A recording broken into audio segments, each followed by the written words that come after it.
He's a little boy, just 8 years old. He's already battled cancer not once, but twice. 18 months after being cured, the disease was back.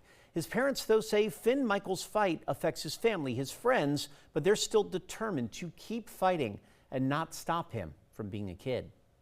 And his school called and said he'd fallen.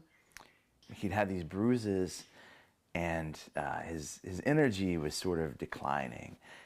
He was getting weaker and weaker and more tired and mopier and more irritable.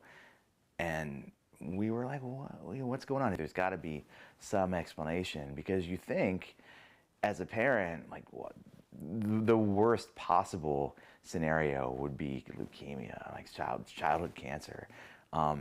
You don't want to let your mind go there, because you're like, oh, that doesn't happen to people like me. In our minds, this is not something that happens very much. But then you visualize a school bus full of kids, that's how many kids get childhood cancer every single day. Acute myeloid leukemia, that requires 4 to 5 months inpatient, about 1 round of chemo per month. They give him chemo, zap his system, and then it takes about 3 weeks, 4 weeks to recover from that. Then maybe you get to come home for a couple days, and then you go right back in. They do it all over, and then repeat until that's done. And then hopefully by the end of it, they get it. His last visit to the clinic had been in October of 2023. And we had a great Christmas, and we did all the holidays, and we went to, visit family in India, and it was the most incredible thing. He was really living life, like, to the fullest. Dustin called me and said, did you see his numbers? Yeah. His platelets are like 64,000. And immediately when he said that, I felt sick. Like, your body just responds as immediate, like, I just felt sick to my stomach, and I was like, this is not good. As soon as we heard relapse, we knew transplant was the only option.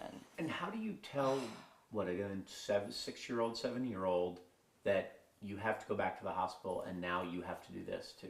We did it with ice cream.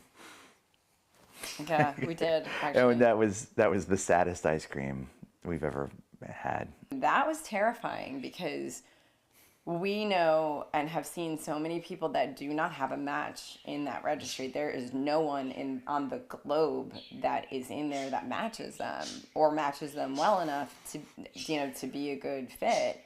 And so we had to wait. They said 2 were basically the same person in every possible genetics, like, cell level way, and they were perfect for him. His actual donor was, all we could know was that it was a 27-year-old woman from Italy.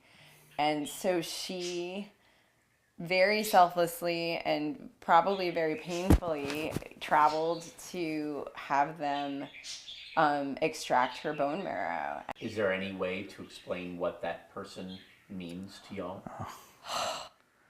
It saved our kid's life. I mean, no.